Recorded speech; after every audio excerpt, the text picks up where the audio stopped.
Eu vou ler e quero convidar você a ler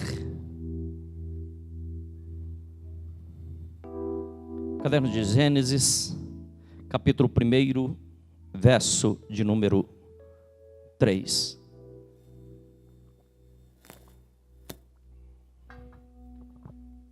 Diz assim a palavra do Senhor.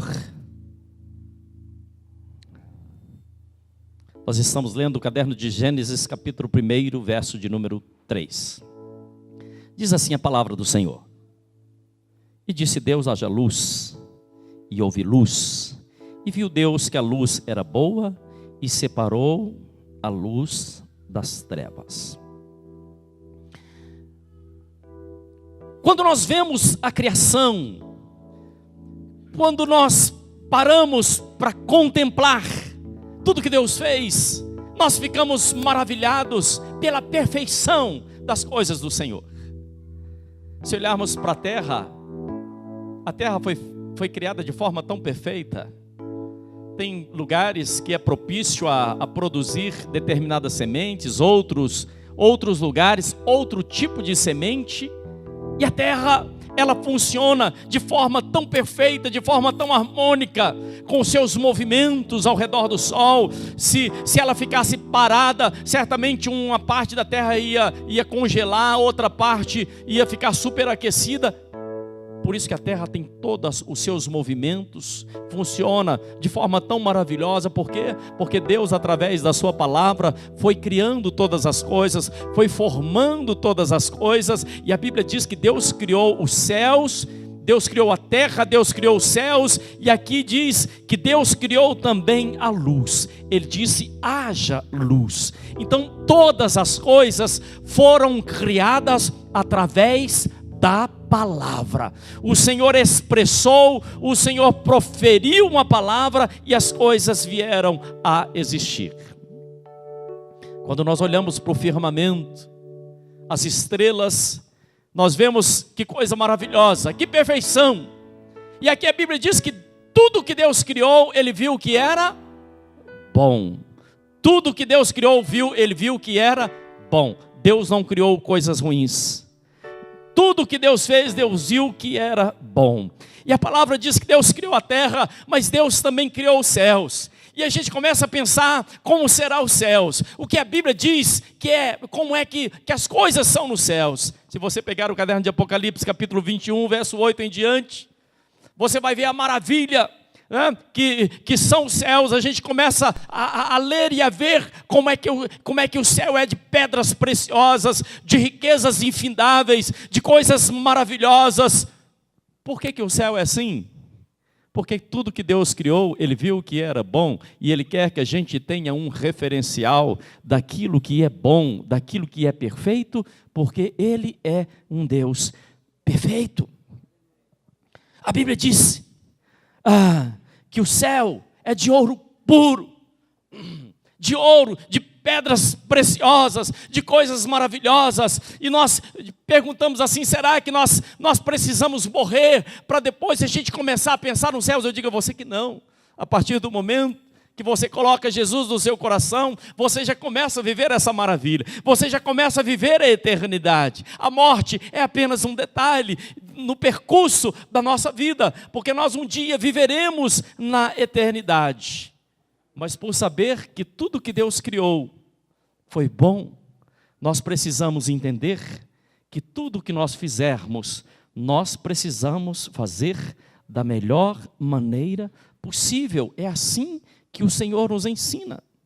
Deus é um Deus de perfeição.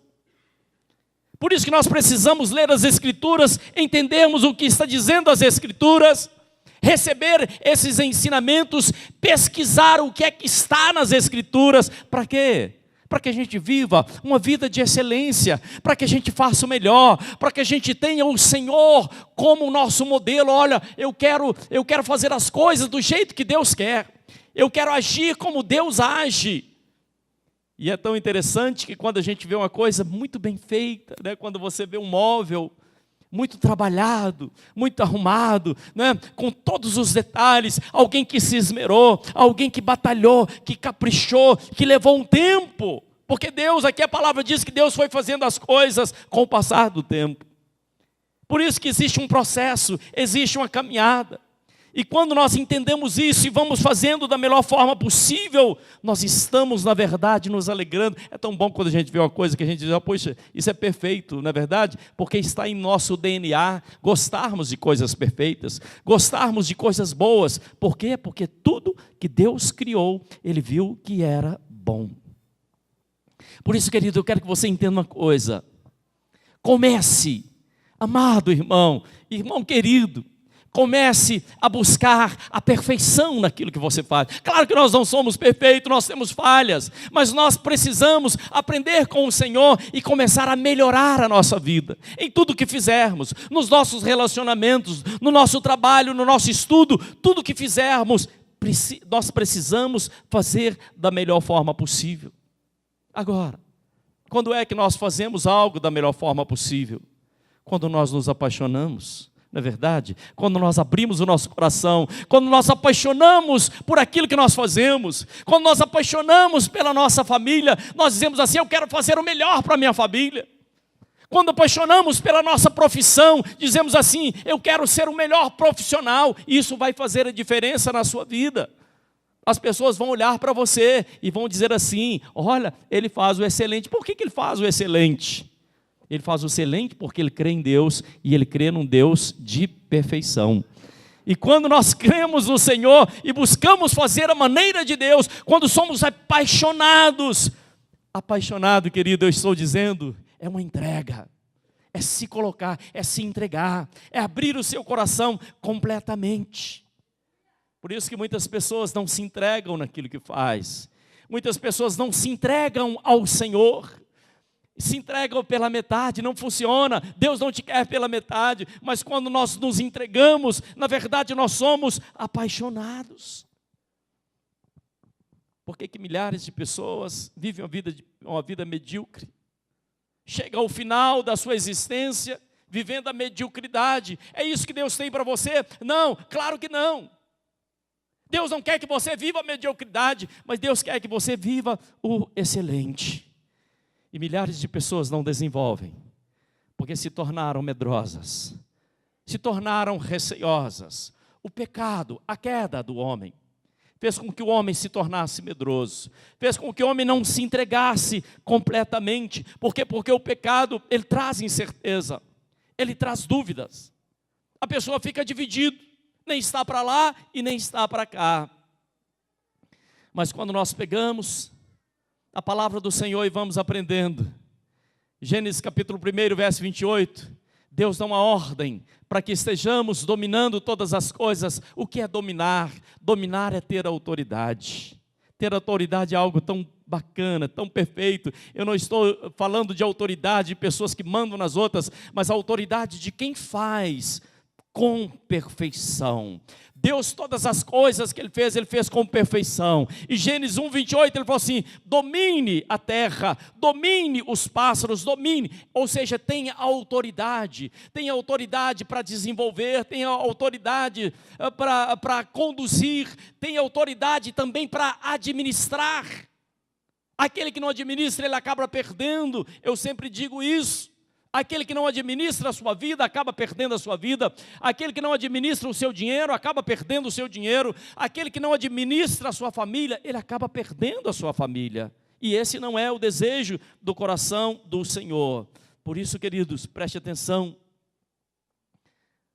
O Senhor nos ensina através da palavra dEle, que nós temos essa capacidade, nós temos esse poder de sermos criativos, de tê-lo como aquele que é o nosso modelo. Por isso que a palavra vai desenvolvendo, Deus cria os céus, Deus cria a terra, depois Deus vai criando cada coisa, mas nós sabemos que, claro, para entendermos o que Deus faz, nós precisamos abrir o nosso coração, precisamos ter uma mente de artista e uma disciplina de cientista, ou seja, um homem disciplinado, uma mulher disciplinada, alguém que se entrega, alguém que se esmera, alguém que busca fazer o melhor, certamente será aquele que estiver acompanhando, aquele que estiver entendendo o que é que Deus faz. Mas o homem perdeu o domínio quando pecou. A Bíblia diz que o homem caiu. O homem se tornou escravo do pecado. Ao invés de dominar, ele passou a ser dominado. Você já viu uma pessoa embriagada? Qual é a sua atitude? Ela não está dominando, mas ela está sendo dominada. Ela caminha na calçada, vai lá num canto e volta, e vai lá e volta, porque ela não está dominando, mas ela está sendo dominada. Uma pessoa viciada, ela é dominada pelo seu vício. É o vício que conduz. É o vício que faz com que a pessoa faça determinadas coisas que às vezes ele não gostaria de fazer. E o Senhor vai nos ensinando, através da história do povo de Israel. Um dia o povo de Israel caiu na escravidão terrível. Se tornaram escravos por mais de 400 anos. Mas Deus não queria, Deus não fez ninguém para ser escravo. Deus não te fez para ser escravo do vício. Deus não te fez para ser escravo das situações. Deus não te fez para ser escravo em circunstância nenhuma. Pelo contrário, o Senhor quer que haja domínio, quer que haja administração. É isso que o Senhor tem para a nossa vida. E o povo de Israel, um dia Deus tirou aquele povo com mão forte da terra da escravidão. É exatamente o que Deus faz comigo. É exatamente o que Deus faz com você. Deus tirou aquele povo com mão forte da escravidão e deu uma possibilidade. Nosso Deus é um Deus também que nos dá possibilidades. Será que você crê assim ou não? Deus te dá uma nova chance, querido. Deus te coloca uma nova proposta à sua frente. Deus diz assim: você pode mudar completamente. Você pode reescrever a sua história. Você pode ter a história da sua vida completamente mudada. E a palavra nos fala no caderno de Josué, que passagem maravilhosa. O povo estava saindo da escravidão e prestes a entrar na terra da promessa. Deus é um Deus que tem promessas para as nossas vidas. Quando nós cremos, quando nós recebemos as promessas através da palavra, quando nós aceitamos essas promessas sobre a nossa vida, como é que nós aceitamos? Quando nós decidimos ouvir. Não apenas ouvir, mas também a obedecer. Diga comigo: ouvir e obedecer as promessas do Senhor. O Senhor diz assim: se ouvirdes e me obedecerdes, comereis o melhor dessa terra. Isso não é coisa para exibido? Não, não é não. É a promessa que Deus faz para cada um de nós. Quando nós ouvirmos, quando nós obedecermos, nós comeremos o melhor dessa terra. E o povo de Israel estava saindo da escravidão, estava entrando na terra da promessa. Eles começaram a receber os ensinamentos da parte do Senhor. Eles sabiam que Deus não tinha os feito para a escravidão. E Deus dá uma palavra poderosa a Josué. Deus diz assim no capítulo 1 de Josué, verso 3, Deus diz assim: em todo lugar que a planta dos vossos pés pisarem, eu vos dou como prometia Moisés. Logo adiante, Deus diz assim no verso de número 5, mas Deus não está falando apenas com Josué, Deus está falando com você também nesse dia de hoje. Deus diz assim: ninguém poderá te resistir durante toda a sua vida. E Deus começa a fazer promessas maravilhosas. Ele diz assim: ninguém vai te resistir todos os dias da sua vida. E ele diz assim: como estive com Moisés, assim também estarei contigo. Por que essa palavra está registrada aqui? Ela não foi apenas para Josué, ela é para mim, ela é para você. E quando nós recebemos essa palavra, e quando nós cremos nessa palavra, quando nós aceitamos essa palavra no mais profundo do nosso coração, nós começamos a viver as maravilhas do Senhor. E o Senhor diz no verso de número 8, que esse livro esteja sempre nos teus lábios, medita de dia e de noite. Por que é que eu preciso meditar nessa palavra? Por que é que você precisa ter essas palavras nos seus lábios? Por que é que você precisa ter essa palavra na sua mente? Porque à medida que nós lemos a palavra, que nós compreendemos a palavra, nós vamos deixando a mentalidade de escravo para trás e vamos recebendo as novidades de Deus. vamos entendendo exatamente o que é que Ele tem para a nossa vida. Preste atenção, querido. Deus diz assim, mas coloque essa palavra na sua boca. Ou seja, fale, proclame a palavra do Senhor. Proclame o livro da lei, profetize. Ainda que você olhe para a sua casa e vê uma situação complicada, ainda que você olhe para a sua vida financeira e vê uma situação complicada, ainda que você olhe para a sua família, não diga que não tem jeito para o seu filho, não diga que não tem jeito para a sua esposa ou para o seu esposo, pelo contrário, profetize, abençoe, não amaldiçoe jamais. Algumas mães colocam a mão na cabeça do filho e dizem assim, esse menino não vai dar em nada. Não faça isso, por favor. Pelo contrário, abençoe o seu filho, abençoe a sua filha, abençoe a sua família, abençoe o seu salário, ainda que o seu salário seja o menor, seja o mínimo dos mínimos. Porque se você amaldiçoar, certamente ele será amaldiçoado. Mas quando você abençoar, a bênção virá e esse salário vai multiplicar. Eu não sei se você crê dessa forma. E Deus diz assim, profetize as promessas. Querido, isso aqui é um livro de promessas, é um livro de princípios, mas é também um livro de promessas para as nossas vidas. As promessas são para serem guardadas no nosso coração. Dizemos assim, Deus está falando, é comigo. E Deus fala uma coisa muito interessante com Josué. Deus repete várias vezes, Ele diz assim, ser forte e corajoso. Fala para quem está do seu lado, ser forte e corajoso. Se não for forte, se tiver a atitude de um fracassado, certamente você não vai a lugar nenhum.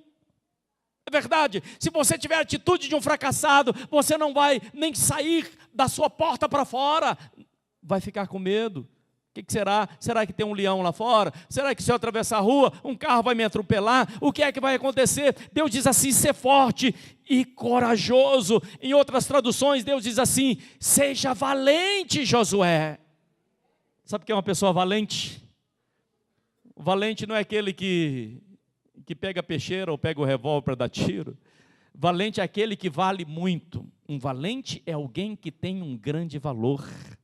Por isso que Deus busca homens e mulheres que sejam valentes, pessoas que levantam a sua cabeça, pessoas que apesar das situações, apesar das circunstâncias, apesar que pareça tudo desfavorável, ele continua sendo forte e corajoso, ele continua determinado, ele continua firme. O que é que Deus estava fazendo? Se lá no início o homem caiu, se lá no início o homem errou, o homem saiu dos caminhos do Senhor, as pessoas se tornaram escravas. Como existem muitas pessoas escravas, mas Deus dá uma nova oportunidade. Deus diz assim, você vai possuir a terra que eu te prometi. E o Senhor diz assim, não temas. Deus está falando assim, não seja um medroso, não seja um covarde. Não esteja correndo, fugindo das lutas. Deus diz, não temas e não te apavores. E que nesse dia de hoje, ao ouvir a palavra do Senhor, você possa começar a ver a sua vida a partir de uma nova ótica, a partir de uma lente nova, que você possa despertar no mais profundo do seu coração aquilo que Deus tem para você. O que é que Deus tem para você? Deus tem o melhor para você. Ele quer e Ele vai fazer na sua vida aquilo que Ele tem de excelente, mas seja também excelente para o Senhor. Abra o seu coração, abra a sua mente para ouvir e para entender aquilo que Deus está falando com cada um de nós. Que Deus te abençoe poderosamente em nome de Jesus. Eu quero convidar você, aí no lugar que você está, a colocar a mão sobre o seu coração. Coloque a mão sobre o seu coração, feche os seus olhos por um momento. Pai, nós acabamos de ouvir a Tua palavra. Sabemos, ó Deus, que a Tua palavra é verdadeira, que a Tua palavra é fiel, que ela não vai voltar vazia, mas ela vai cumprir um propósito, ou melhor, ela já está cumprindo um propósito. Portanto, abençoe essa vida, ainda que esteja em uma cela de uma prisão, ainda que esteja em um leito de hospital, ainda que esteja vivendo momentos difíceis. Tome essa vida em tuas mãos, Senhor, e abençoe poderosamente. Eu profetizo em sua vida, eu profetizo o sopro de Deus sobre a sua vida, o fôlego de Deus sobre a sua vida. Eu profetizo que haja luz sobre a sua vida, que haja esperança, que haja salvação, que haja transformação, que haja bênçãos sem medidas, recalcadas e sacudidas sobre a sua existência, porque você não está ouvindo uma palavra qualquer, você está ouvindo a palavra do Senhor dos Exércitos. Que Deus te abençoe em nome de Jesus. Aleluia. Será que a gente pode dar um aplauso ao Senhor? Glórias a Deus. Aleluia. Glórias a Deus.